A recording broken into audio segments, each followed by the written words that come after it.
All right, so yeah, with my demographic and who sees my videos, I don't know if they're gonna know who you are. Like I'm very well aware of who you are and stuff. So give the people like a little bit of an overview of who you are, maybe a little bit of your upbringing and all that kind of stuff, and how you got more into the psychology side of things in life. Yeah, man. So my name is Gabriel Rocha. I have my master's in sport and performance psychology. So I did that master's, graduated in 2020, and since then I've been working full time as a military contractor. So I handle mental performance for the Army and the US Air Force. So over the last 5, 6 years or so now, I've worked directly with soldiers, fighter pilots, instructor pilots, and I recently just moved to South Korea to work on an Army contract. And here on the Army contract, I'm working with Army attack helicopter pilots primarily as my population. But I use my sports psychology background to give them the mental tools and the strategies to help them, perform at a high level under pressure. Because,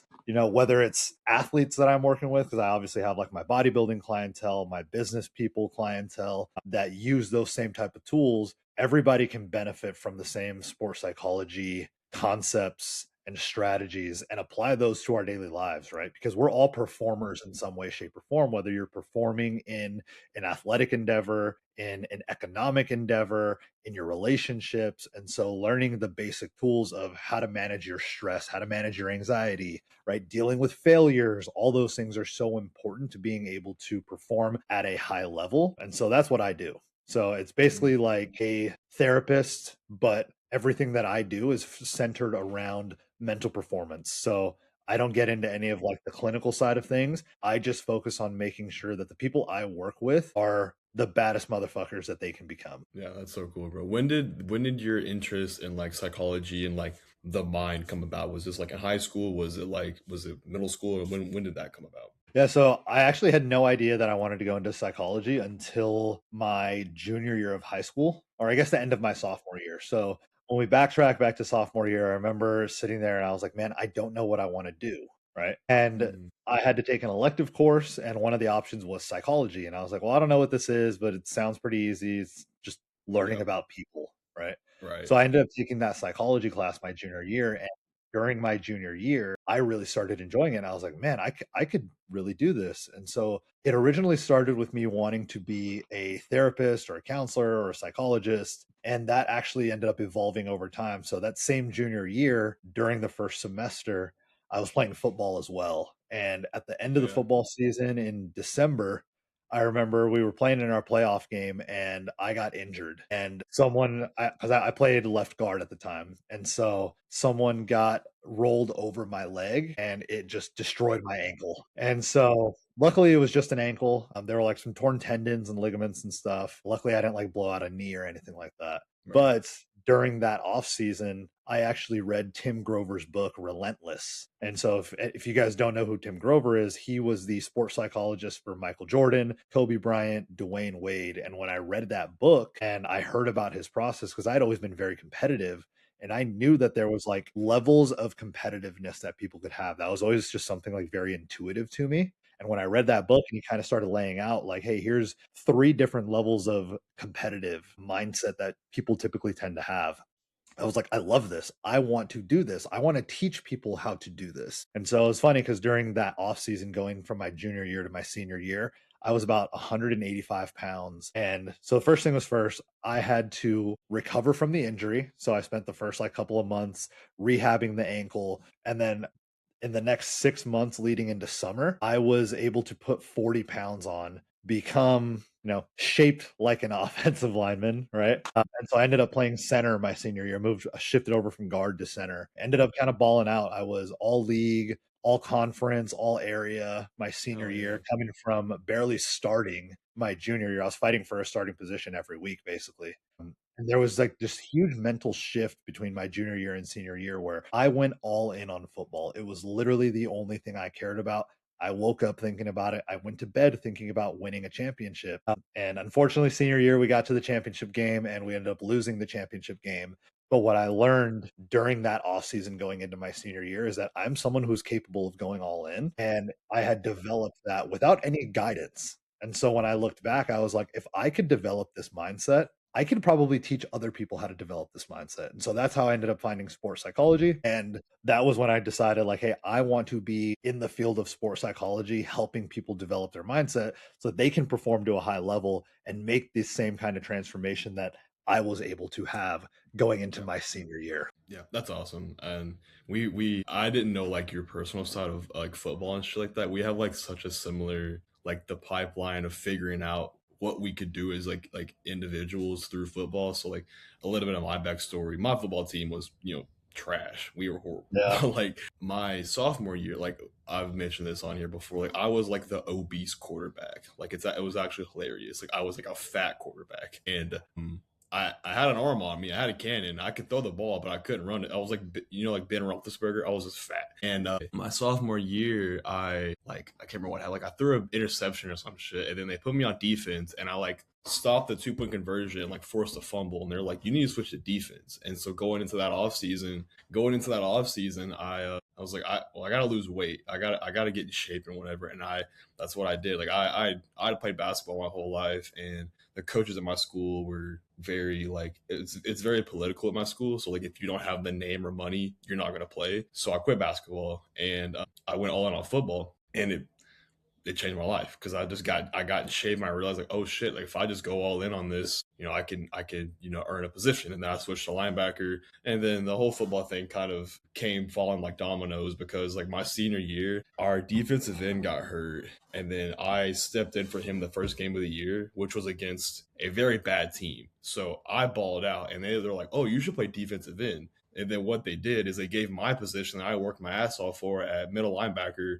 to someone else. And I played D line the whole year. So I was like 175, 180 on D end, just getting pancaked the whole year. So it was like my senior year kind of got screwed, but it did open up the perspective that you got too of like, wow, I taught this to myself. Like I not to get into this side tangent either, but like I've never really had like a father figure in my life or anything of that sort. So I was like, I did this myself. Like this is really cool, and I could see how we kind of have like a parallel there. Not that I'm like a fucking psychologist or anything, but just being able to like teach that and preach that to other people through like a football experience is pretty cool to hear from your side. So where did you play football at? Like where are you from? So I'm originally from Los Angeles. I played football at El Segundo High School. So Mm, right, for most people, they're not going to know where El Segundo is. It's a very small town, but it's right next to LAX airport, right on the beach.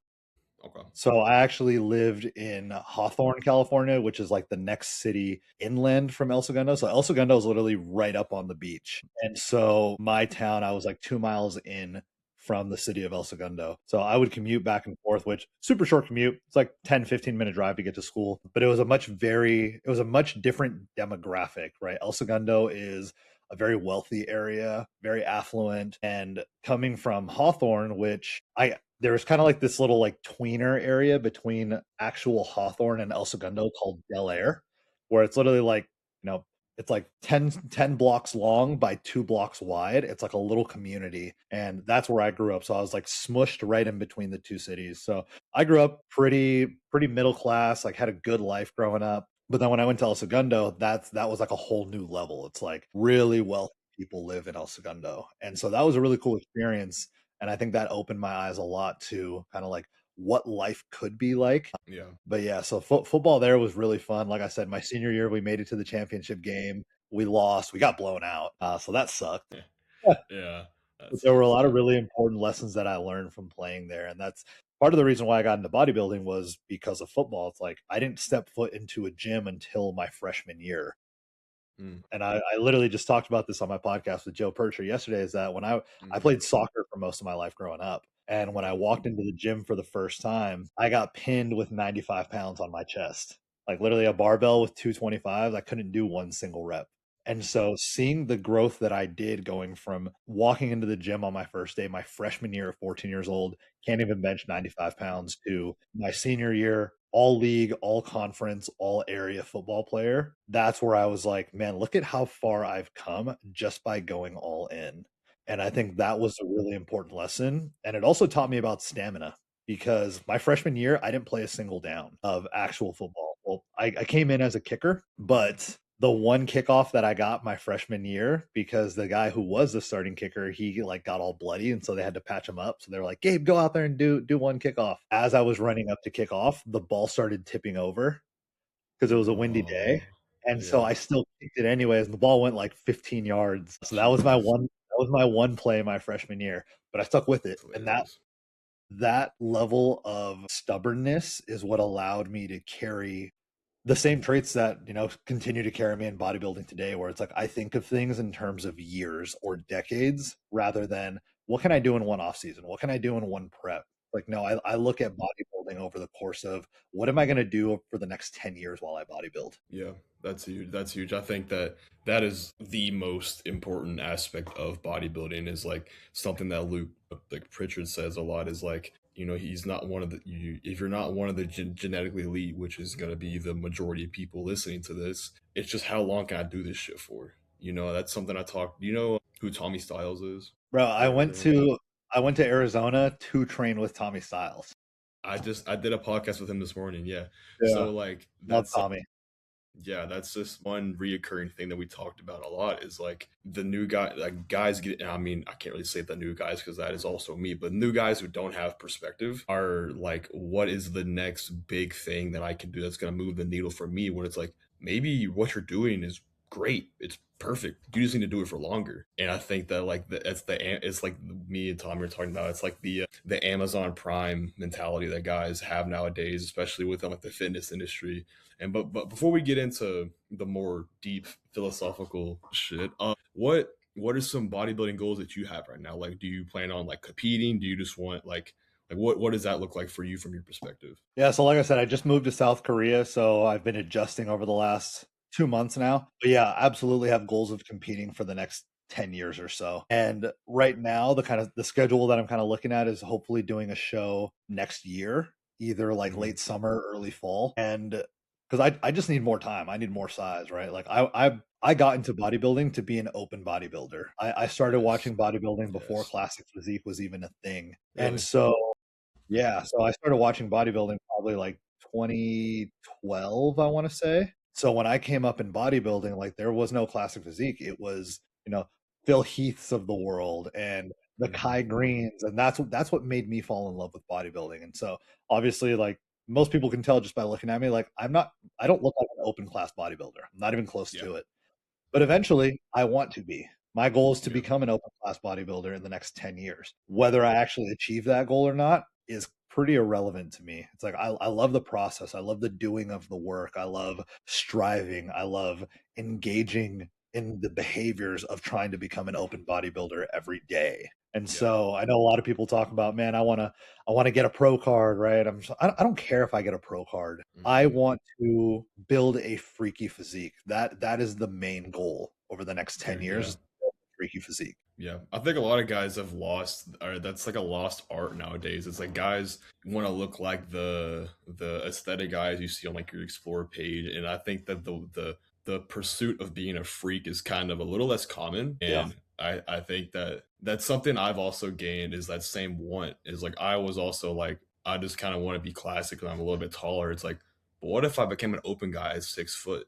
That would be kind of fucking. That'd be a little more freaky than like trying to like suck down into a classic way. Like hopefully I get big enough one day to where I'm like Urs or whatever, to where it's like having to suck down would just be like a detriment to your physique. And I think that that whole thought process of like regressing your physique to stay in a weight class is just like kind of weird because I think that the whole beauty in bodybuilding is like the progression of it. So if you're just like going into an off season and maintaining and then or gaining weight and then having to like cut muscle, like that's just not my kind of thing. And just being more into the sport and seeing that be a reoccurring thing. Before I didn't have that like perspective of like, maybe what if you just want to be a freak, and then once you kind of see that people are having to like suck down into weight classes, like that's not really what I deem bodybuilding to be is regression. But that's really cool hearing you want to compete. When did like was bodybuilding like an interest of yours while you were still in like high school? Like you just said you started watching in 2012, so it's always kind of been like in the back of your mind, like bodybuilding has been just been kind of Yes. back there. Yeah, Yeah, so I graduated high school in 2014. So I started yeah, following bodybuilding kind of like sophomore year and just Kind of loosely, like I would watch like the Olympia and I'd watch the Arnold Classic, kind of like the big shows, and I think part of what sparked that is like walking through the grocery store and seeing like the bodybuilding magazines, and I was like, dude, these guys are freaks, right? It's like you see Phil Yeah. Heath on the cover of a magazine for the first time, and you're just like, is this a real human being? Yeah. Yeah. So that's where it kind of sparked things, right? And I started like I'd be walking through the grocery store and I'd pick up a magazine. I'm just like, oh, who's this Phil Heath guy? And then I go look him up online. I see like, training videos and other magazines he's done. And I'm just like, oh, what is this Mr. Olympia thing? Right. And Yeah. I had already known about like Arnold back in the day. But I didn't really know what bodybuilding was because I was coming from a background in football where all of my training was based on performance. It was like, I want to have a big squat. I want to have a big bench press. So I didn't really understand like the pursuit of building a physique. Like when I originally saw bodybuilding, I was like, oh, so they just want to like look good. They don't even want to like Yeah. perform in any way, shape, or form. Like, they just get on a stage. And I was like, that seems kind of weird. Yeah. But then as I started following the sport, I was like, that actually sounds really cool. Like you can control what your body looks like. And Yeah. that's what kind of sparked things. And so going into my junior year and senior year of high school, that's where I started looking at it in terms of like a long-term thing. Because at that point, I was like, I would like to continue playing football. I wasn't good enough or big enough. Like I finished my senior year at like 215 or 220 pounds.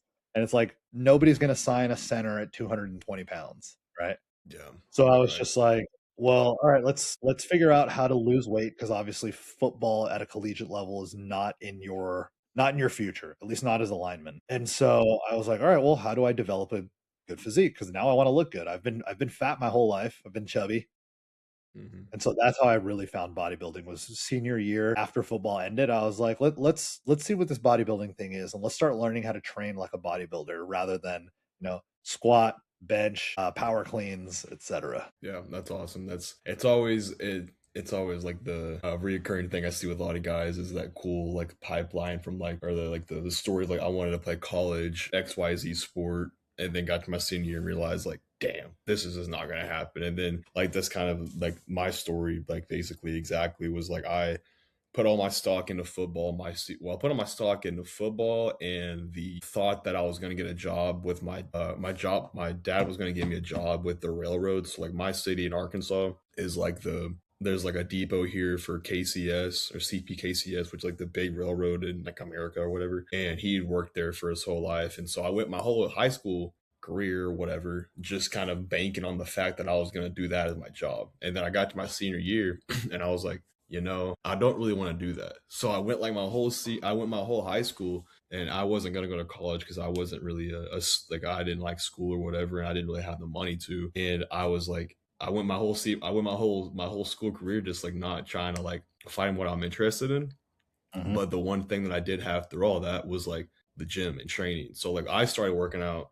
My grandpa actually it's like a barn, and I have like a YouTube video down there, and it's a literal barn in the woods, but it has like equipment he made that I just started Yeah. working out at. And so when I Yeah. lost all that weight, that's where I started training at. And then like that was the one thing that I had through football and through high school was like I had the training. Yo, what is up, beautiful human who is watching the podcast? First of all, I want to thank you so much for taking the time out of your day to watch the podcast, listen to the podcast. It means more to me than you guys know. But I recently checked my YouTube analytics, and 89% of you guys that are watching are not subscribed. So if you could do me one little favor, take some time out of your day and please hit that subscribe button, hit the like button, hit the bell, do all those cool things, and that will mean more to me than you guys know and will help me build this channel so I can bring on greater guests, keep giving you guys information and all that good stuff as well. Second thing is this channel is not sponsored, so I do not make money from these videos, but one way that you can support me is by using my affiliate codes. Right now I've got 3 affiliate codes. One is going to be with Nutrix Supplements. I've used all their products for about 2 or 3 years now. Their protein is very good. They have a vast variety of EAA flavors and all that kind of stuff as well. I have a code with Biomix Labs. This is my little bottle of SLU for all your peptide needs. It'll be code Maddox over there, just like my name, MADDOX. And then I have another sponsor now with Flavor Gang. Flavor Gang has some of the craziest flavors when it comes to like cream of rice flavors, when it comes to 0-calorie sauces.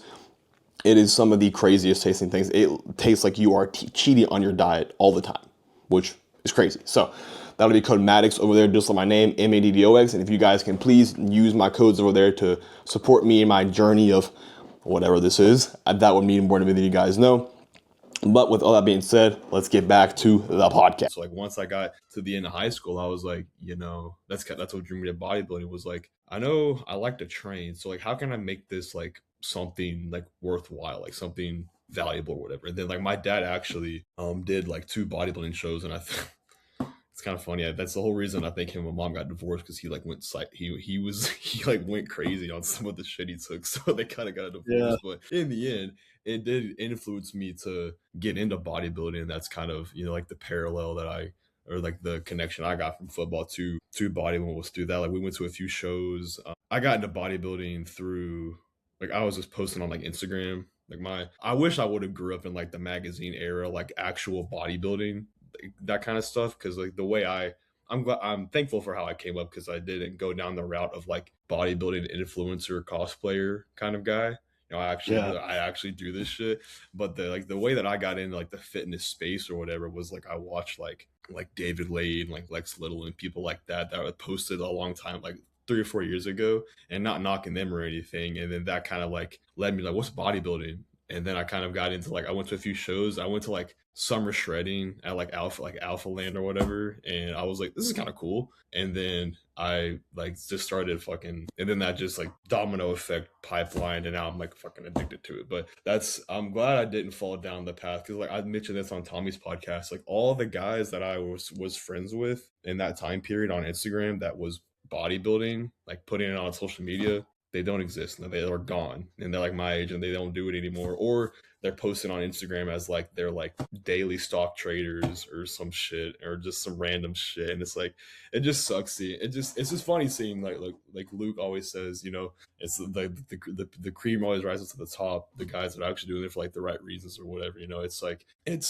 is cool how bodybuilding is one thing to where like it is one example of like the long term of like obsessing with the long term progression of it will I think is what like separates the best. Just being able to do it for long and like whatever you deem as long, some people deem long as like a year or two. Like that's a long time for some people, and they're like they can't even last that long. But if you will apply that to like however a really cool like perspective I've gained through all of this like bodybuilding talk and like looking at the long term, becoming like mastering the process, the execution, all that kind of shit. And like the perspective I like to draw for myself is like if I love to just do this, be it drinking this water, taking my supplements, pinning gear, to eat the food, whatever. I just love the doing of it. Let's say that I turned 21 last month. Okay, I'm here, and it takes me 10 years to achieve whatever I want in bodybuilding, or 15 years. If you love what you're doing, that is just that much. That's how long you get to do this thing you love.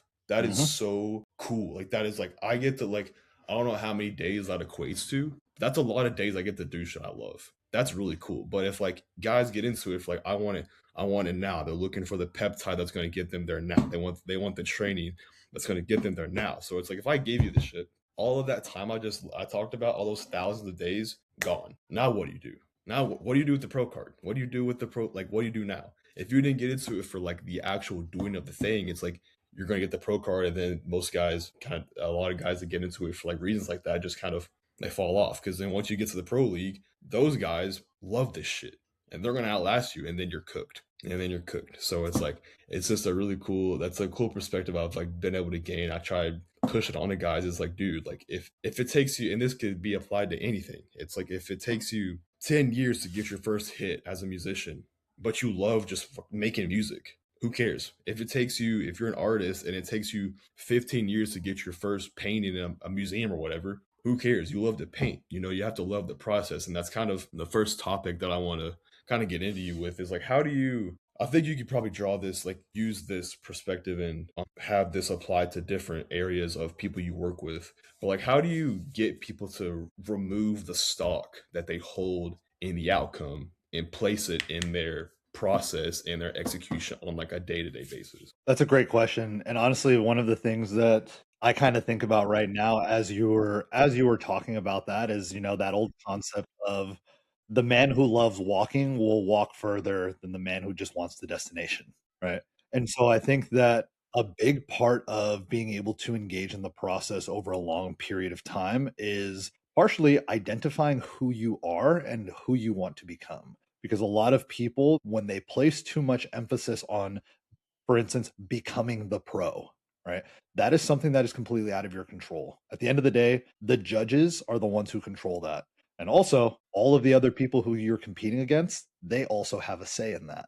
And so, being able to identify that, like, if you want to become a pro and that is where you place your self worth and your value, that you are outsourcing your sense of self worth to this thing that you don't actually have control over. And so when we can identify that and people start to recognize that and they say, oh, yeah, you know what? I don't want to actually outsource my value to something that I may not attain, that I don't actually have control over. That's where it's like that first brick gets placed in terms of, okay, well, let's shift our perspective back to our identity and who we actually are and who we are becoming.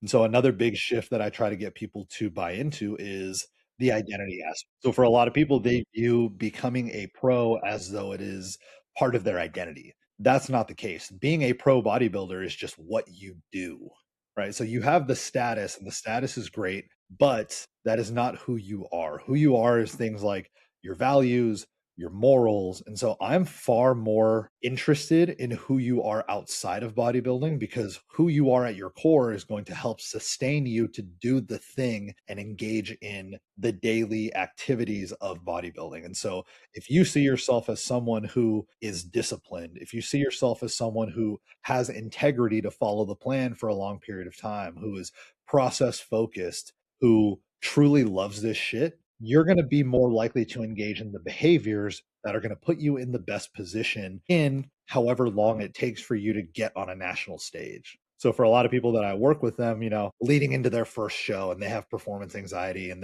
they're thinking about going to a pro qualifier in their first year. And I'm just like, you know what, like, are you ready for the responsibility that comes with trying to achieve a pro card? And some people might have the physique, but they don't have the mentality to uphold the standard of what it takes to compete at a pro level or to compete with professional athletes. I've known people, I've worked with people that have turned pro in one or two competitive seasons. And that's Yeah. great. But then once they get to that pro status, then it's okay, well, how do I uphold pro level standards for myself? And that's something that I think needs to get built along the way before you ever reach the pro ranks. Some people are very gifted and they have the genetics that are going to get them to that pro status. But if you don't have the behaviors and you don't have the identity and the traits that are necessary to sustain you, that's where what you were talking about, where you know you get guys that get to the pro league and then they never do another show again, or they're a third call out guy in the pro leagues for the rest of their career and they never make that leap. Part of that is because they've weighed so much of their stock in that outcome, where it's like, hey, you won your pro card, congratulations, that's the last time you're ever going to win a pro card again. Is Yeah. that how you want to be remembered? Or do you want to be remembered as someone who was uplifting, right? Do you want to be remembered as someone who helped others? Do you want to be remembered as the guy who trains hard? This is actually something that I talked about. This is probably like 2 years ago, close to 2 years ago now. Tommy Styles and Joe Percher used to do a podcast together, Thinking Man's I've podcast. watched those. Yeah, that was a good one. Yeah. And I was honored to be a guest on that podcast. And one thing that I told them is like, hey man, like I don't have the genetics, at least not from what I've seen so far, that are going to carry me to be a professional open bodybuilder, right? And I'm very realistic about like where my ceiling is based on the fact that, you know, I'm 30 years old. I've been doing this for years now, and I still don't even look like I'm an open class bodybuilder. I'm fine with that. What I really want my legacy to be is that in 5 or 10 years from now, when people see me training, they look at me and they say, that's a guy who trained like an animal. And whether the physique comes from that, that earns me a pro status, is kind of irrelevant to me. But what I want to be known as is the guy who trained hard. People say, oh, I don't know if I want to do a leg day with Gabe. I don't know if I want to go Yeah. train back with Gabe. I don't know if I want to go pull stiff leg deadlifts off the ground with Gabe, because Yeah. that to me is within my control. Effort and consistency over a long period of time are in my control. And so if you can start developing that mindset shift to who do I want to be along this journey rather than what do I want to achieve, then who you are trying to become in that process becomes the standard. And when I talk about standards, to me, standards are what are the things that you are engaging in on a daily basis. And if you can engage in those behaviors on a daily basis and that becomes your standard, upholding a standard of a professional, that is going to sustain you, because you're going to view yourself as someone who doesn't compromise. You're going to view yourself as someone who holds that high standard, who, you know, they drink their water every day, they take their health supplements, they don't miss their shots. There's so much that goes into bodybuilding outside of just, can you train hard and can you eat the food? Can you Yeah. recover hard, right? Are you someone Yeah. who's willing to go the extra mile? It's like, I look at someone like Joe Percher and I view him and I'm like, that is an all-in motherfucker. Like, Yeah. he takes all his health subs. He pins as many times a day as he needs to. A lot of guys are going to fall off and leave progress on the table because they're not willing to do 4 or 5 shots a day to do, you know, their peptides, their GH, their gear, their insulin, right? All those things that are needed to be a high level pro bodybuilder. Joe Yeah. also Janosik tests all his supplements, all his gear, Hmm. right? Like, are you willing to spend thousands of dollars a year on stuff like that? Are you willing to spend thousands of dollars a year on blood work and on getting the health side covered, doing the heart scans, all that stuff? Because that's truly what's going to set Hmm. you apart. That is where you truly learn if you love the process. Yeah, I think that it's you have to put either, like you said, your value in the way you carry yourself and not like like the outcome. Like this is basically what you said. It's like, and all those things that you just mentioned is kind of something that me and Tommy talked about as well. Is like, you don't realize how much all of that shit adds up, how quick it does, and how it applies. Bodybuilding aside, put that aside for a second, how that applies to everything. As you, like Mike Condell said it, and I mentioned this earlier as well, is like, if you're a better bodybuilder now than you were last year, I guarantee you're a better person. I guarantee you're a better man. And that's such a beautiful thing, because like every little thing that you do in bodybuilding, from the taking the shots to taking the subs to taking the scans, getting the blood work, all of it is like little, weighing your food to the exact gram, not 152 grams, 150. And all those things add up in the back of your head. Like in the moment, you're like, dog, it's half a calorie. Like it's not going to kill me. The You add all blueberry. that. Yeah, exactly. You add all that shit up, and that comes like, that starts being like missed supplements. That starts being 2 hours missed sleep. That starts being, you left the rep on the table here. And then at the end of the day, you're like, I did everything I was supposed to. Like, what the fuck? Like, why did I lose? You didn't, though, because you didn't have that standard for yourself. And that's like such a beautiful thing that bodybuilding allows like a man to have, is like, you uphold that standard in everything you fucking do, everything. And I can't stress this enough to guys. It's like, fuck the physique, forget the physique. Like, I don't care about that. Like, you need to have pro level, you need to strive to have pro level execution, and that's what matters. If God hasn't put it in your cards to have a pro level physique, whatever, but you have pro level execution, that is what will leave an impact on people. People are going to see, if you have a pro physique, cool. There's like, if you get posted on Bodybuilders Without Borders, cool. The Anton's at 21 is going to get posted, and your post is going to get flushed. No one's going to give a fuck. No one's going to Mhm. care. But if you're able to like train your balls off, if you're able to carry yourself the way that a pro would on a day-to-day basis, at like, for me, like I'm not saying like I do this, but like if you're a younger guy, as a younger person, that sets an example to the people around you, and that's how you can like make change in the world. I think that's something that bodybuilding has allowed me to do, is like, the way I kind of mentioned this to Tommy earlier, is like, the way that you really change people and the way that they change their habits is not by like force. I think I've ran into that issue a lot, not myself, but like I see that issue with faith and Christianity, is like, if you try and force a religion on someone, they're gonna fight back so much. And if you just like carry yourself the way of a good Christian, for example, they will feel that, and they won't feel pressured to change the way they think. And like, a lot of people like in my town is like, if you don't go to like I'm not gonna name it, there's like this one church that if you don't go to this one church, they're like, bad, you're not a real Christian. So it's like, you're not Yeah. even, doing what a good Christian would do. But it's like, if you carry yourself and you apply everything that makes you a good bodybuilder just in your day-to-day life, you're probably gonna, and I would think you would advance in your career a lot quicker. You're going to get a lot more respect from your peers, and it's just everything. And then that kind of, it's like a synergistic thing that plays all because the way of your execution, and that's it. And if you can just focus on that, it makes everything easier too. Like, if you just focus on the execution, like, that's the one thing that there's this book called Inner Excellence by Jim Murphy I read Yep. pretty Yep. recently, and that is one thing I realized, that every time that I in the, I still get it here and there, right? But like in the past, like I'd be stressing my nuts off about something, and I'm like, do I have direct control of that right now? And I'm like, fuck, I don't. I can't. That's why I'm stressed out. I can't control this right now.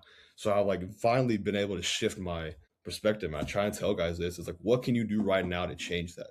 And they're like, well, this and that. I'm like, well, do that then. Like, stop worrying about whatever is in the past. And then like, whenever it's like the exact opposite with like depression, you know, it's in the past, you can't do nothing about it. So it's like, what can you do in this next hour that can affect your process or whatever? And I think that that's whenever you're thinking, and all that comes back to this being in the moment, basically being here right now. Like, what can you do? And that's another thing that, like, you know, training teaches you, and being in the like, that's another point I have here, is in the fucking set, in the workout. Like, that is, it's like something that like all this kind of is synergistically all connects, you know, whatever. But it's like, if you are just able to be so present in your sessions, no phone, no distraction for, it's an hour and a half to 2 hours a day. Like, I promise, dog, you could put your phone up for 2 fucking hours. I promise. It's gonna be there. You're not that important anyways. No one's gonna be texting you that's that important. The president is not texting you. So it's like, I try and stress this to guys. Like, I made a point on this in like an old YouTube video of mine. It's like being so present in these sets. You know, I know to some guys it's like not that deep, but it is. It is. It is like that is where you separate yourself. I feel like in It is the bodybuilding, standard. it is the fucking standard. And it's like, if you are like you wouldn't find Kobe Bryant shooting free throws and then going on the sideline like, man, like on his phone and shit. You just wouldn't see that. You wouldn't see the guys that are the best doing that. And you just look at the guys that are the best in the bodybuilding space. I mean, okay, there are some guys that train that are just genetic anomalies that can kind of fuck off and, you know, still be good, whatever. But for the majority of us, it's like you have to be in those sets, and not even that, being so present in those sets and the physical attributes is what you get being the most valuable. It's the being in the moment and being so focused on something that just brings about a mental clarity that you can, that is like the post workout euphoria.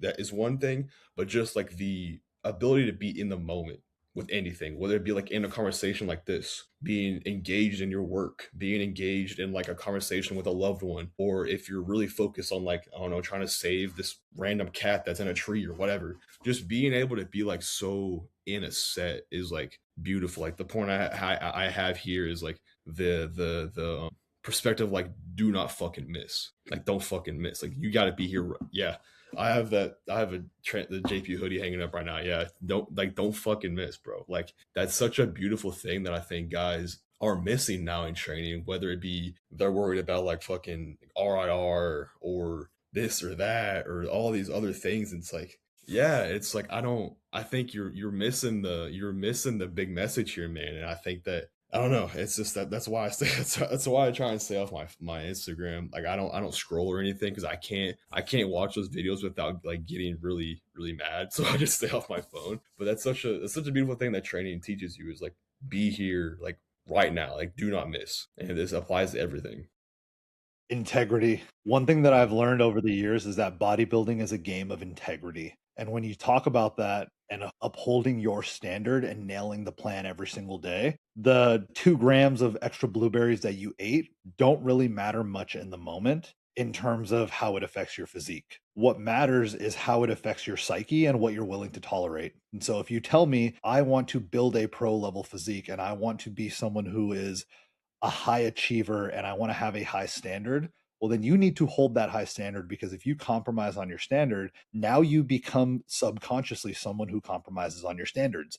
And if you are not willing to keep your promises to yourself, over time, that becomes lapses in decision making, lapses in judgment, lapses in your standards, where, yeah, 2 grams of blueberries over what your plan says is not a big deal in the moment, but it is a big deal in how you view yourself and how you view your standards, right? Because if you're compromising your integrity, what else are you willing to compromise later on? And we see that as a downstream effect of, if you're not someone who can keep your promises, where else are you not keeping your promises? And that might manifest itself as someone who's trying to get 8 hours of sleep, but then they end up scrolling for an extra 30 minutes before they go to bed. Now they don't get those 8 hours of sleep anymore. And when we start compounding the benefits of upholding a high standard of recovery, so that way you can train harder, 30 minutes doesn't seem like a lot of time. But what if I were to tell you, hey, here's an extra 183 hours that you get back at the end of the year? All of a sudden, now you want that time back. Like, And damn, yeah, so that's a good point. that's Wow. that's why I like thinking of bodybuilding in terms of the long game, because when Yeah. you start compounding things, which is why I made the post the other day, like, yeah, if I miss 1 or 2 reps in a session, not a big deal, but I have 5 sessions a week. So now we're talking 10 sessions over, or 10 reps over the course of the week. Over the course of a year, that's 520 reps you just left on the table. Do you think that's going to show up on stage? Those It's a lot of 520 reps, stimulus. It's a lot that's of stimulus. 520 reps that you just lost out on because you didn't have the nuts to stay in the fire and give that set everything that it needs. And part of that is how you're approaching the set. Are you taking the time Mm, to get mentally clear and focus on what the goal is within these next 90 seconds? Because I know you talk about, like, oh, yeah, over the course of a session, like 2 hours, you don't need to check your phone, right? I'm someone who I can flip that switch for the next 90 seconds going into a set. It's like I can check my phone in the session and, not scroll for long periods of time and whatnot, but if I need to answer a client or something, like, that's really important to me, right? yeah, Being able to uphold a high level of communication. But in the for same sure. breath, the only reason I'm able to do that is because I've trained myself to, I can take 30 seconds before a set and get myself to the place I need to be to give that set everything that I have. Not That's everyone has huge. that Yeah. skill. Not Yeah. everyone has that skill, and I recognize that. But Hmm. how I'm approaching that set for the next 90 seconds after I've taken 30 seconds to get myself to that place is truly what matters. And so we're talking about, Yeah. can I can I uphold a standard of high pain tolerance for the next 90 seconds rather Hmm. than, like, for the duration of the session? And if you can Hmm. build up the skill of flipping that switch on and off, I think that relieves a lot of the pressure of needing to stay mentally so locked in for the Yeah. course of 2 hour training session. Because I used to watch That's so. videos That's so valuable. Yeah. Yeah. of, like, James Hollingshead and Luke Sando when they used to train together, rest in peace, Luke. And Yeah. you would see, like, Luke and James, like, they're laughing their ass off in between sets. But then you see Yeah. Luke about to go incline press 4.5 plates. That man does Yeah. not miss. He's taking that set to hell. Yeah. And so they were able to kind of navigate the, yes, this is still supposed to be fun. You don't need to go into the gym with a mentality of, like, I'm going to war. It's not that Yeah. serious. But what is serious is, Something. for Yeah. those 90 seconds, can you stay in that fire? Yeah. Something that. Give me 1 second. I gotta go piss, bro. I'll be right back. I'm gonna go You're piss good, real bro. quick. Alrighty, back. Yeah. So what I was gonna say was, like, I heard James talk about that in a recent, maybe in a recent podcast, or maybe it was an old one. Maybe it was an old. I don't know. But, like, how he would go into the gym with that mentality of, like, I'm going to war. These people, like, want to see me lose, whatever. And then that kind of weighed over him the rest of the day. And Mhm. I fell into that trap too. Like, not that I've, taken it to the brinks of earth that he has, but just, like, that energy is, like, I feel like, I guess it's, like, maybe more like immature kind of way of approaching your training. If you'll, like, have this, I'm learning that as well. Like what you just said is, like, look at your sessions as, like, these little, like, waves. It's like you don't have to be so, like, limp biscuit in between sets, fucking ramped up this whole time. Because, like, you're not gonna. I feel like when I've done that, I've not been able to give as much as I have these past couple months. Like, working with Tom, like, he's completely changed, like, my whole thought process and Brain everything like that. chemistry. Dude's changed my life. I love him to death. And it's like, when you're able to just, like there have been, like before, if I were to go into a set of, like, leg press or, like, stiff leg deadlifts, like, I would be ramping my music up for the 10 minutes prior to that set. Now it's like I can go into it with no music and just execute, and that's what matters. And, like, when you're able, I think you said a quote like that, like, how out of 10, what do you want to be hype wise going into a hard set? It's like you Mhm. don't want to be a 10 out of 10. You want to be, like, I think you said, like, a 7 or an 8, so you can Uh-huh. actually focus on the execution. Because, like, if you're just, and I think that's more of, like, a young guy thing, you're gonna run into that, to where you're just fucking banging your head on the wall, and that's cool. That's valuable. There's value in that. But I kind of gained, like, that dog, like, mentality through football. Like, just going and squatting after a hard summer practice, and you're in a girdle, and you're, like, just guys are yelling at you, max out day out of football. So I kind of, like, developed that through football. which I think is very valuable. And I think a lot of guys that kind of get into bodybuilding without a sports background kind of miss out on that, which can be kind of difficult to like develop if you haven't gone through that. But that's kind of like beside the point. But like being able to like just relax. I'm not saying you have to like be like super relaxed in between your sets, but like go after your set and just like review in your head like how was my execution on that? Like Mhm. how could I improve? Did I cue all the right things? And like I mentioned this to Tommy earlier, it's like, dude, or maybe it was Scott, I don't know, but I mentioned it earlier to someone that like if you are approaching training the way a lot of new guys do, and you're thinking of like keeping RIR or whatever, or you're like tying your fucking arm to a machine or what have you. How are you able to like cue all the right things in your set that really move the needle, and then also on top of that take it to hell and back and endure the fire or whatever, however you want to put it. Like that's a one reason I really like working with Tom on my training is like he'll give me like 4 or 5 cues to work on for one movement. And it's like if I'm trying to cue like keeping this leg straight, my posture upright, especially like for back, drawing your elbow this way and not, doing all these different things. Like, how are you actually able to be like in the set if you're worrying about all these other like random things? You know what I mean? I think that's it's not possible. Maybe I'm just stupid. I don't know, but it's like I don't think you're able to really take it there if you're worrying about all these random like nuanced things. And I think that's the biggest point that you just made. That's really valuable for guys to take away from this is like you don't have to be like so ramped up for 2 hours. I think that's I've seen it myself. Even like like James said, like post workout, it'll carry with you for the rest of the evening.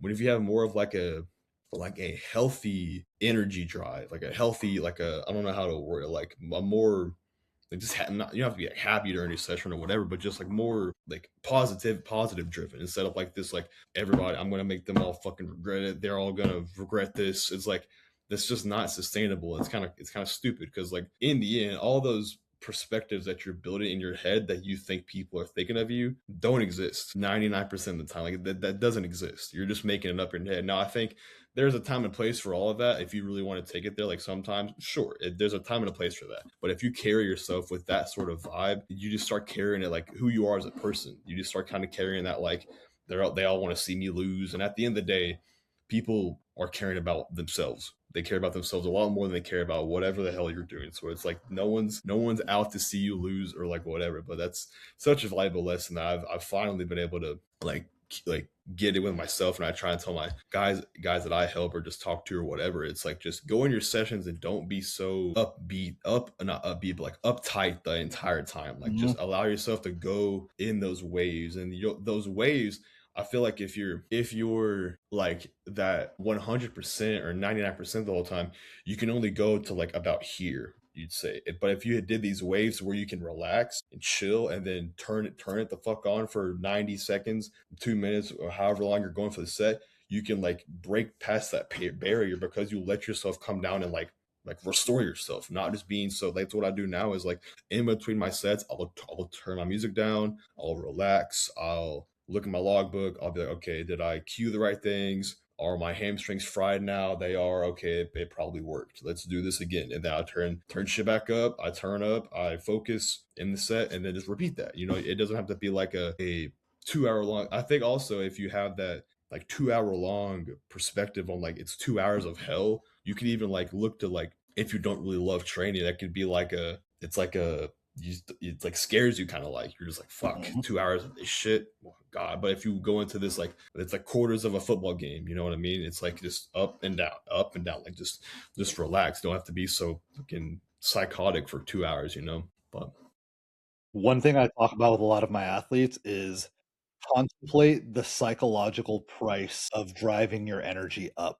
And when we talked about being too hyped up for a long period of time going into a training session, that costs a lot psychologically to get yourself there and keep yourself there, which is yeah, why I like the analogy of like what you talked about here, where can you flip the switch? Can you use the dimmer to turn it up and turn it down? right, That yeah. plays such an important role here. And I think that when you start talking about that skill of doing that, like that starts before you walk into the gym. You have to have a plan of attack on like, what are you going to do to hype yourself up? Is there a specific song or a specific psychological anchor that you can think about that's going to drive the physiological and the psychological response? So that way, when you do get under a heavy hack squat or you are pulling off the ground, you can perform to that level within that 90-second performance window.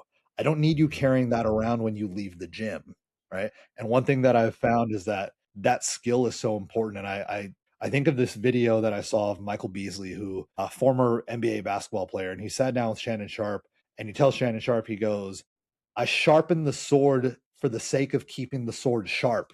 He's like, I get the sword ready in times of peace. You don't try to get the sword ready when it's time for war. And I know we've talked about like, training isn't war, but the skill set that you build up for training needs to be thought about and considered before you walk into the gym. You want to sit there with your logbook before you walk in there and say, okay, what are my big movers? It's like, I don't need to be hyped up to the maximum level for a set of lateral raises or a set of bicep curls. But I know that Yeah. my big movers in this session are my hack squat or my stiff legged deadlift. So I need to have a plan of attack on how I'm going to get myself to that place to then be able to perform. But then also, if that's not my last movement, I can't blow my entire load, so to speak, on that Yeah. one movement or on that one set, because we've all had that moment before where, you're on your second or third exercise, you give everything you have to one set and you do a drop set with it or like a double drop set. And then after that, the rest of the workout is just cooked. You're You don't cooked. have, Yeah. you don't have the mental psychological wherewithal to stay in the session with that level of focus. And so then the game becomes, can I still put forth a level of effort that is commensurate with creating a stimulus without paying the high cost that it takes to get myself in that psychological state? Yeah, that's awesome. Those are the worst. Like, it's like the most common on leg days. Like, I remember days that I would do like a hard, like I would take it to hell and back and do a drop set.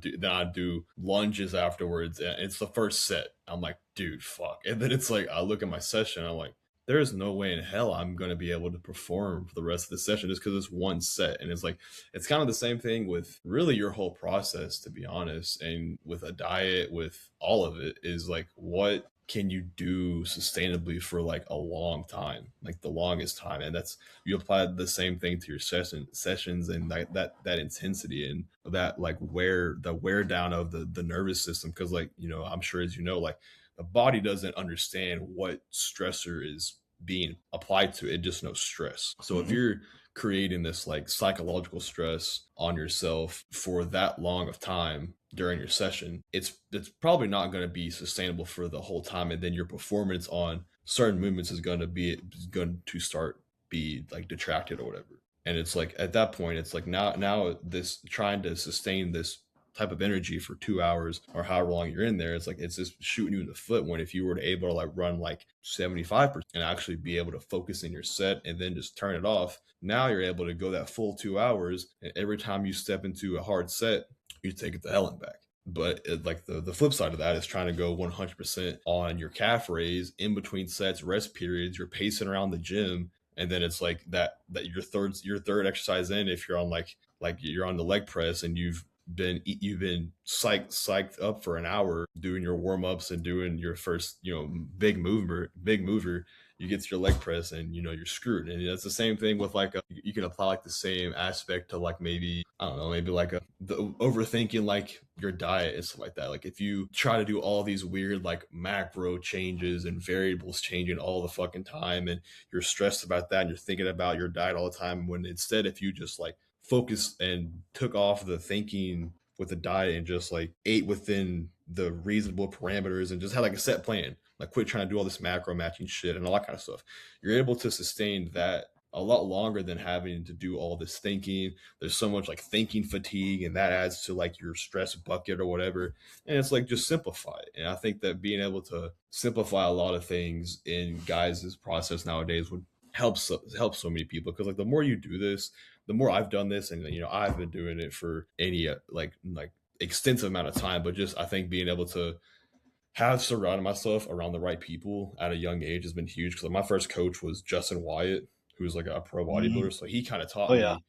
taught me like the ropes from the beginning. So like I'm blessed in that I was able to get around the right influences and whatever. But it's like the more you just simplify your process and just focus on what are the things that I can do that are going to drive me forward and that I can do for a long, long time. And I think that what a lot of guys and myself have like ran into an issue with is almost trying to like match what other people are like suggesting me to do and allowing too many like cooks in the kitchen at once, when it's like what can you sustain the best. Like if dieting in this very like strict, people say strict box is just how you operate better, do that. If training XYZ way is what you find fun and you can take it there on those sets and you enjoy and you're making progress with, do that.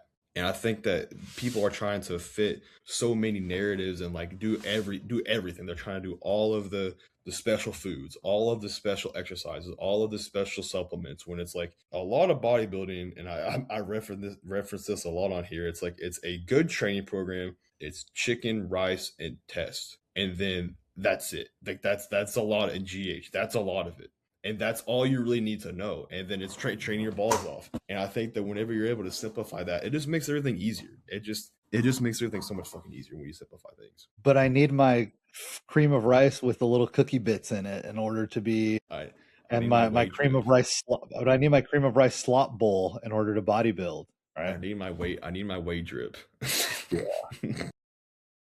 Yeah, man. Like you touched on a lot of really good stuff there. One of the most important things in bodybuilding, one of the most things you can learn early on in bodybuilding is learning how to train insanely hard. And the reason why that's so important is because when you understand what true effort looks like, you can use that as a reference point for all future efforts moving forward.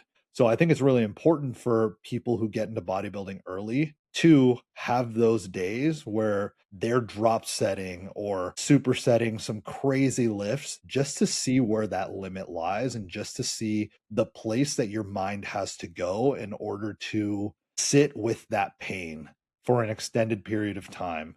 Because I think a lot of times when people get into it and they're just doing normal straight sets, their view on what true failure is very different compared to doing a set to where you physically cannot move any weight whatsoever anymore. That is a different place that you need to go to. Now, training like that for most people, not going to be sustainable. You get the Branch Warrens every now and then where they can train like that over a sustained period of time. By and large, if I were to try to train like that, my joints would be wrecked. So that's not sustainable for me. But I was very lucky to have people in my life who taught me what that training looks like and feels like. And also knowing that when I need to pull that tool out of the tool shed, that I have confidence that I can stay in the fire. And I think that the only way you build that up is by going through the fire. And so going back to what Michael Beasley said, I sharpen the blade for the sake of the sword being sharp.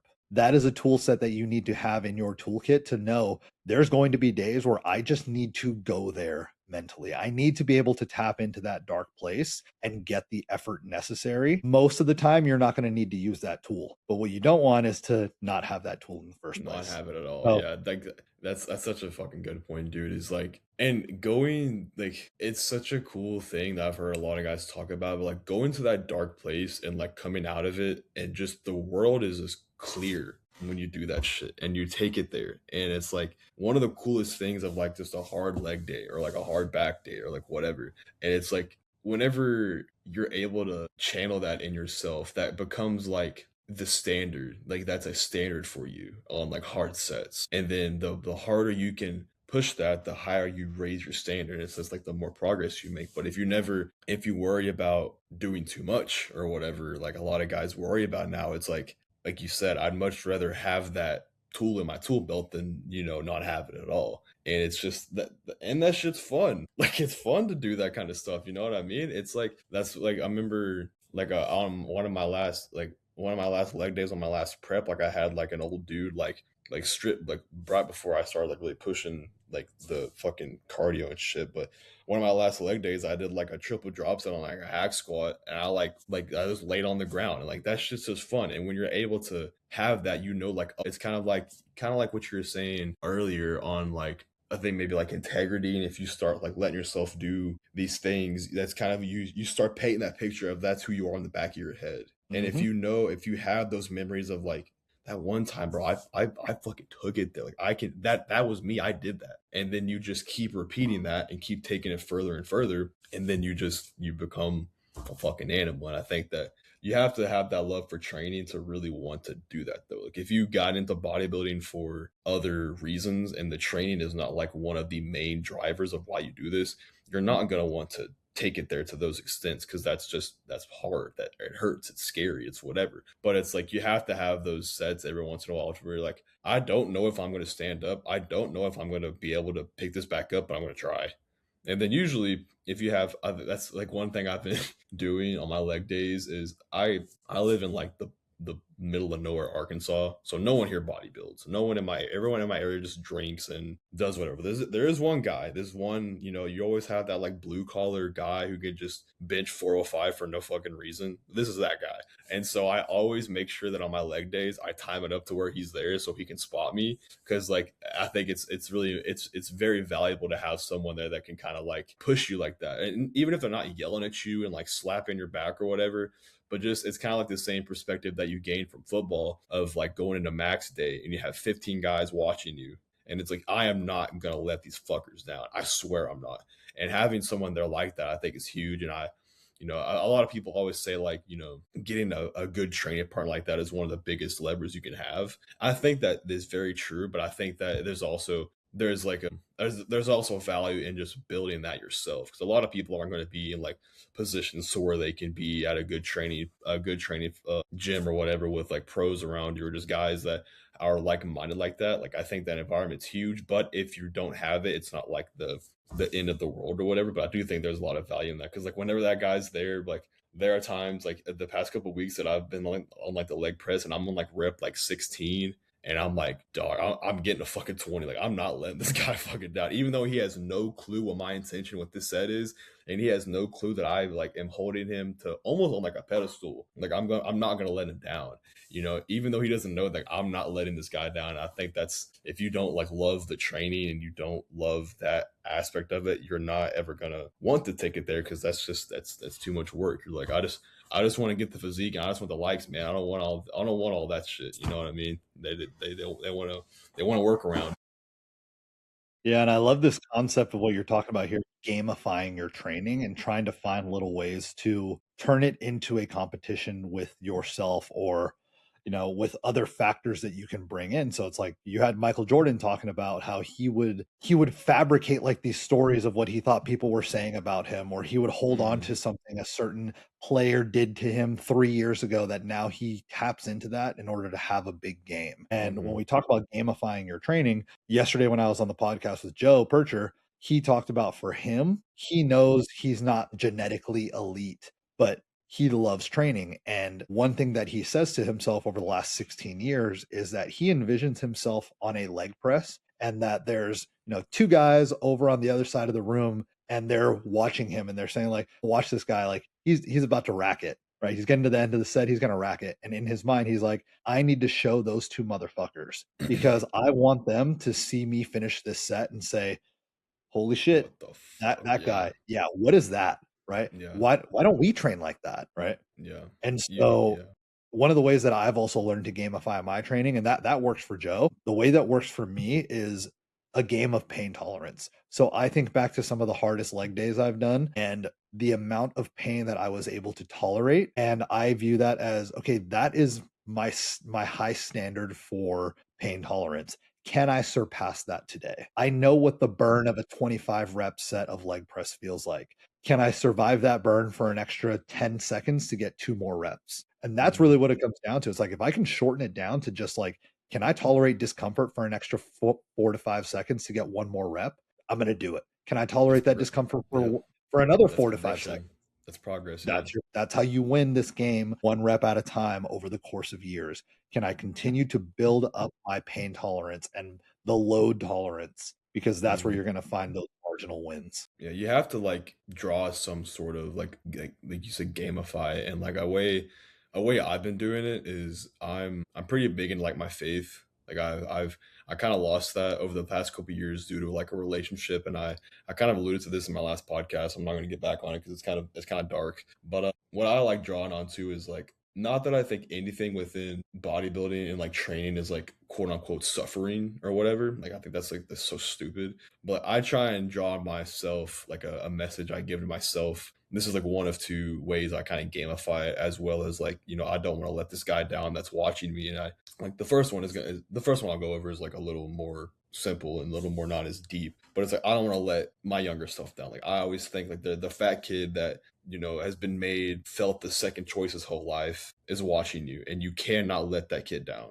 Like that kid could be me or it could be another random kid at the gym. Like I can't let that kid down that's watching me. I can't let him watch me get this 10th rep that went up pretty easily and then watch me rack it, because that's going to be the standard he holds for himself. And I can't let that shit happen, because the standard for men now is cooked. It is cooked. And so it's like I won't allow myself to be like that, because someone could be watching me that I could be influencing. And then the second one I draw upon is a little more deep, and it's one that's good though, and it helps. Is like I want to be worthy of the challenge that God has given me every day I wake up, and every set I take, and every set is like validating that I am worthy of the challenge I've been given. And if you like, I just think that like God's watching, like he's watching me do this set right now. Like He knows your heart. he's watching me, and he knows exactly how many reps you had left. Even though you were shaking, like whatever, like it was whatever, like he knows what you were actually able to give. And I think that being able to like have that perspective of like I am going to give it everything I have to prove that like, I know that like someone made this comment that like we're like not worthy of something of God or whatever, but I was just like, the perspective I'm trying to give you guys is like you need to embrace the challenge and be like, I am worthy of this thing you're giving me, whether it be this hard set of squats, this hard set of whatever. And I'm not gonna, it all comes back to like not letting God down, letting your old self down, letting the random 15-year-old watching you across the gym down. It just all comes to like, it all comes back to like the standard you hold for yourself too. It's like if you're not able to take it there, and guys are watching you rack the weight with 15 reps in the tank, it's like they're gonna start to believe that that's hard work, and it's just not. And like there's so many times I've like looked across the gym, and like all I envision is like this one like fat picture of me, and like the way that kid felt like being made the second option, and being made felt like a backup option his whole life. And I'm like, I'm never gonna fucking feel like that again, and I'm never gonna let that kid like down. And that's kind of the way I gamify. I know that's a little more deep than some guys make it, but like that's just like what I call upon for my sets, and it's just That's it your helps. process, Like, bro. yeah, like having something to call upon like that's huge for your training. Because if you just like go into sets like I'm just gonna train, like I'm just gonna push hard, it's like you have to have like some sort of, I always say that like some sort of like not trauma, but like some sort of like An fucked up in anchor. the head. Yeah, something in your head that you can call upon to really take it there. Can I So add yeah, an extra layer onto the faith-based one that I've talked about with athletes? yeah, go ahead. So we know that God knows your heart, right? And when we talk about integrity, the integrity to train at a high level is, did you take your set to the place that you know you need to take it to, right? Did I leave reps in the tank? God knows your heart. On top of that, one of the things you touched on is like, am I worthy of this quote unquote burden that God has placed in front of me? I also like to keep in mind as well, because I'm also, I'm also of the faith. And so one thing I like to talk about with my athletes who are also faith-based is Jesus Christ was willing to suffer on that cross. Are you willing to suffer in this set of legs, right? Think about how long he suffered on that cross when he was being crucified, right? That was a long time. For what? For us to have the opportunity to do what we do, for us to be saved. Now, if you apply that to training, all of a sudden a hard set of legs for 90 seconds doesn't seem so hard Nothing. compared to Yeah, what he went through. And yeah. so you want to talk about worthiness. Are you worthy of the suffering that God has placed into your life? Well, yes, especially if that is what his plan is for you. And so when you envision, like, what were you willing to sacrifice for me? He gave you a gift. And one of the quotes that I find to be the most powerful is, God's gift to you is like the traits that he gave you. Your gift to God is what you become with them. Damn. Yeah.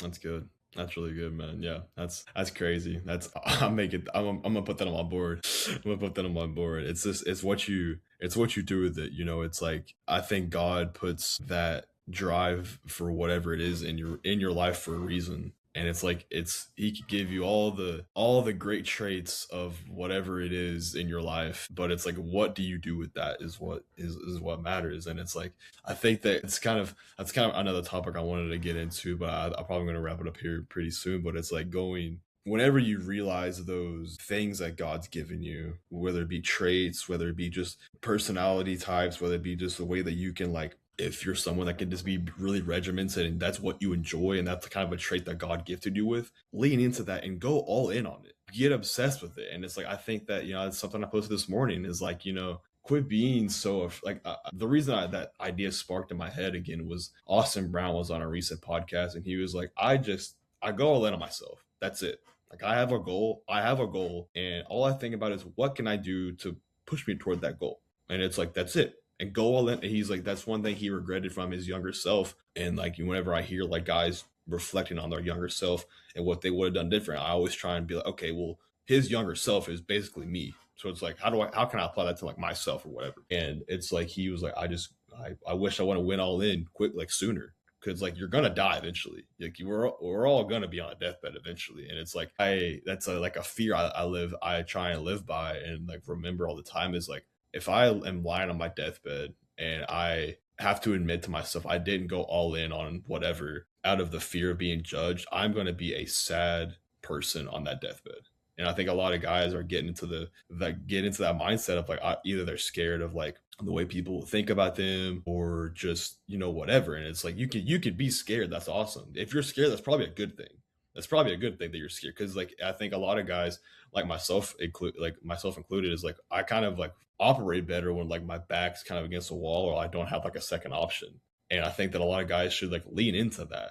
You know what I mean? Like lean into that shit. And like if you're obsessed with something, man, just like I'm not saying you got to be like, the hermit crab that never talks to no one or whatever, but it's like if you really want something to like happen, just like make it happen. Like lean into it, because like God gave you that goal for a reason, and it's up to you to fulfill that. It's up to you to take the instincts and the characteristics that God gave you. He gave those to you and capitalize it, because he didn't give everybody like the same like you're building like an NBA 2K character and you have all these attributes. He didn't give all of us the same ones. He gave you like a special character build, whatever. And you've got to take that and capitalize on it. And if you don't, you're going to get to the end of your life. And like I think David Goggins like made this comparison in his book, and that was the first book, like the first like self-help book I read that changed my life. Like I was reading it and listening to it. I had this job where I had no service on my phone, and I like downloaded it off Spotify. And it was just, I think, can't hurt me. Yeah, can't hurt me. And he was like, the fear I had was getting to the end of my life and being like God, being like David Goggins, this like weighed this much, ran Navy all these SEAL. races, Navy SEAL, and then you look at my deathbed, I'm this 300-pound fat ass. You know what I mean? And that's like the exact idea I paint in my head. Like every morning I get up, it's like I am not going to get to the end of my life and be like I didn't go all in on what I loved. And it's just that's as simple as that. And then whenever you have that perspective on everything becomes a lot easier. It's like, what is my goal and how can I move towards that? You know what I mean? Everything gets filtered through the lens of, does this make me better at the thing I'm chasing? One of the most important concepts that I've learned recently is from a former Navy SEAL and Delta operator, DJ Shipley. And he talks about this concept of going pro early. And he talks about his early days in the SEAL teams and how he used to be, a hooligan, and he'd go out and party on weekends and go get in bar fights and whatnot while he was a SEAL. And he was like, I didn't learn how to uphold the standard until I met the guys who were eventually my leadership in my later years. And they were the guys who, they're in their late 30s, early 40s. They're still waking up. They're the first guys in the gym. They're the first guys in the kill house doing CQB. They're the first guys going back to combatives, right? They went pro and they held themselves to a pro standard. And that's why they made that progress. That's why they're the best in the world at what they do. And he was like, if I had gone pro early, by the time I was their age, I could have even surpassed them. And so that's something that I think the younger generation who's getting into bodybuilding can really benefit from, is identifying what do those high level pros do? How do they curate their life to encourage them to be better about chasing their goals, whether it's bodybuilding, career, whatever it might be, and go all in on that and hold yourself to a pro standard early on, because you're going to reap the benefits of not going out to party on Friday nights and Saturday nights and being the weekend warrior bodybuilder. If this is truly what you want, every decision you make gets filtered through the lens of, does this make me better at my craft? Yeah, and I think that getting into like bodybuilding for the right reasons and having a big goal like that, it's like I'm not filtering you guys out because I don't like you. It's just I have a goal, and you guys don't allow me to pursue that at my highest level. And that's just it's nothing personal. It's not you're a bad person. Like, you're cool as shit, but it's like all my friends that I have, like, I guess most of my friends I dropped because my last girlfriend like just didn't let me, like, I just didn't want friends and I didn't have friends. So kind of a blessing in disguise, to be honest. But like whenever you're able to just filter your day-to-day actions through one simple question, like, does this move me forward? Everything becomes a lot easier. Does going to that party, does that am I gonna have a good leg day after that? No. Does drinking this alcohol that's gonna wreck my digestion for God knows how long, and I'm gonna be a fat mess. It does, eating this little bit of food that's gonna go back to the integrity thing. It's like a yes or no question. It's not like you negotiate it. It's like, does this move you forward? Yes or no. Simple as that. If it doesn't, don't do it. And if it does, probably you should probably do it. So I love that perspective. It's like having that. So many guys say is like you need to aim to have pro level execution for a long time before you even, if you do even become a pro. And even if you don't, and you have the pro level execution, that's what really matters in this whole game of bodybuilding. And that's kind of what, like, Tom has taught to me. And like, as this is like my first actual like cycle. I started like last week, so he's been like, I came into my rebound or whatever, and that's just been my main goal. Is like, he's like, it's going to be, harder to lock in now because like maybe the lines start to disappear, or like all that kind of like the coolness of like coming back down in weight is going to be gone. You have to find like new motives, whether it be like through training or like how healthy you are, or where your progression is going towards now as far as like growing and everything. Because like for the most of my like bodybuilding like quote unquote career, I've just been like dieting or whatever. And he's like, Yep. yeah, and for most of my life, because I've just been fat. So he's like, you have to find like new motives. And just whenever you're able to just like filter out, like, is this moving me towards my goal, and not being like super attached to other things, you're able to just like carry out your process, and like so much more simply. And it's just, I think that a lot of guys fear like the way that people will view them in filtering people in and out of their lives or just activities, when it's just like, if you have a strong enough why and a big enough goal, it's like that doesn't even like phase you. Like a quote I probably reference this on every podcast at this point, but it's like, it's the one I have on my board. It says, it's from Viktor Frankl: he who has a why can bear anyhow. Man's search And for it's like, meaning. yeah, exactly. So it's like, if your bodybuilding aspirations or career aspirations or anything, it applies to life. If your why is strong enough, all of those filtrations, I guess, like filters you make, all those decisions you make, all of those things you say no to or say yes to, it all makes sense to you because you have that why. You have that North Star or whatever it is that's drawing you to why you want to accomplish this, XYZ goals. So I think that guys have got to find that first in bodybuilding and in life in general before they can really fully commit and confidently make those decisions on like, no, I'm not going to be friends with you. I'm not going to date you. I'm not going to go to this party. I'm not going to stay up late because I have this goal that means 10 times more to me than this. So it's like, you gotta find that. And I think that's that. You just gotta have like a fucking North Star, dude. So it's pretty simple. And I think guys just gotta find it. Just gotta find it for themselves. Couldn't agree Yeah. more, man. I think you summed it up perfectly right there. Yeah, for real. So I always in the podcast, I actually have started doing two questions instead of one. So usually before it was just like one like deep personal question, but I have two now. So first of all, what drives you in your day-to-day process the most, you think? What drives me the most? I don't It want to could be a give a couple. cliche. Yeah, I don't Yeah. want to give like a cliche answer where it's like, oh, like I want to be a better version of myself. I think that one of the things I think about a lot is kind of going back to like what you said with David Goggins, where when I look back on my life when I'm sitting on my deathbed, I want to know that I became who I could have been. And I think that when I look at who I am and the gifts that I've been given, a big part of how I execute is trying to use that gift for good because I know I've been given a really good life. I've been dealt a really good hand. And so, yeah, like there's certain things where it's like, oh, it could be better. I could have been born into like a wealthier family, or I could have been born with better bodybuilding genetics. But then I Yeah. look at the hand I was given and I'm just like, I was built and created with a high capacity for work. I can work my ass off. I have a high Yeah. level of pain tolerance. I can be in discomfort for long periods of time. How can I use that gift to curate my life in a way that made me worthy of being given that gift? That's what really drives me. That's I like that. Just being able to like the thought of being able to look back and be like, I maximize like what I could have become. Yeah, I like that. And then okay, that's really good. So a second one is my original like ender question is like whenever your time comes. I guess this kind of ties into the same thing honestly, but like how do you want to be remembered as a person when your time's up on Earth? As a person, Yeah. there's a couple different ways I think about it. When I think of it as how people view me in relation to myself, I want people to look at me and just be like, he had a real zest for life. He really enjoyed living. And you could see it in how he laughed and how he appreciated things and how he was grateful and how he loved and just how he carried himself. He held himself to a high standard, but he also made the most out of this ride.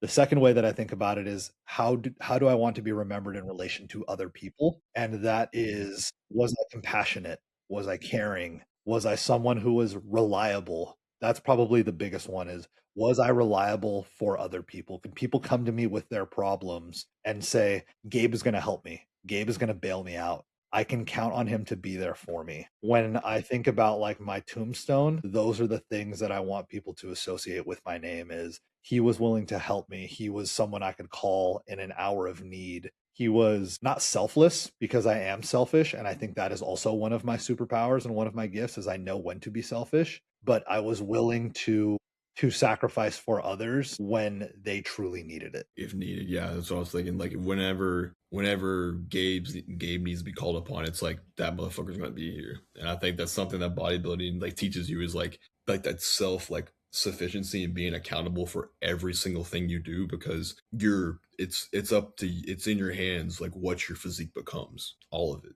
And it's like Yeah, you're and able not even to yeah, good. go ahead. It's like I you're was gonna just say, able to you go. okay, it's just like when you're able to just be accountable for every little daily action you make with your process, you're able to be accounted for, or people can count on you for whatever they need, if need be. Yeah, and I think back to kind of like what Kyrie talked about. I think it was on the other podcast with the S3 Physique guy or 3S Physiques Colton, guy. yeah, Yeah. And one thing he said, he was like, I want to make sure like my girls are good, right? Like that is the hmm main goal. And so for him, like being reliable as a father and as a husband come first. And so yes, like I have like these bodybuilding aspirations, but first and foremost, like I want to be eventually a good father. I want to be eventually a good husband. I want to be a good man. And then yeah, if I'm able to master those three things, everything else flows downstream from that in terms of having been a good bodybuilder, having been a good, businessman or being good in my sport and performance psychology business. All of those things are downstream from the three main pillars of was I a good man? Was I a good husband? Was I a good father? And then from there, it's like, oh, I was a good friend too. And all yeah. everything else flows from there. Yeah, those are really good answers, man. That I enjoy that each one of those that I've done, like those like final closing questions, have all been answered differently, and there's not been many like overlaps. Like Tommy earlier was like, shit, what did he say? I can't remember. And Scott like last night was like, I just want to be someone that like gave like through his podcast like a sense of community and just like a sense of Yeah. like being or whatever. So like just it's cool seeing all the different answers. But man, hour and a half, we're coming up on like an hour and a half right now, so I'm probably gonna wrap it up here. I really do appreciate you coming on here, man. You've been someone I've really been wanting to talk to for a while now, just because we have some very like similar ways of thinking through like, all of it, because like everything with bodybuilding and just like psychology, it's all so synergistic and like you don't really once from the outside looking in, like it, just thinking about like a 17-year-old me looking in, you never would have thought that this is what the value was going to be that you got from bodybuilding. But then you get into it and you're like, damn, like this is what matters. Like it's changing me who I am as a person.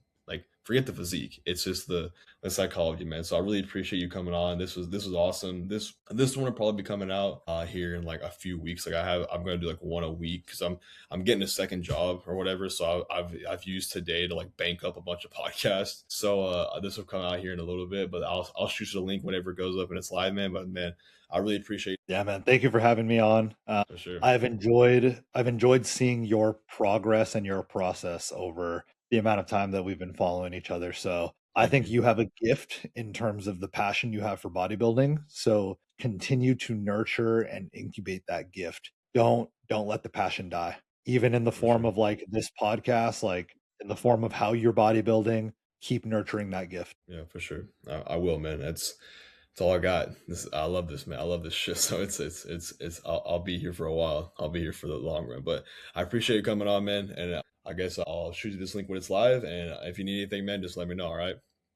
Sounds good. And if All right. See you, brother. any of your followers want to find me Mm-hmm. on Instagram, Rocha underscore sports psych, ROCHA underscore sports psych. And then I've also got a YouTube channel as well called Winning the Margins, where I talk about all the different concepts in sports psychology that we can use to help improve our performances. So Gotcha. I'll have all those links in the description below for the video for you guys to find all those. So that'll be good.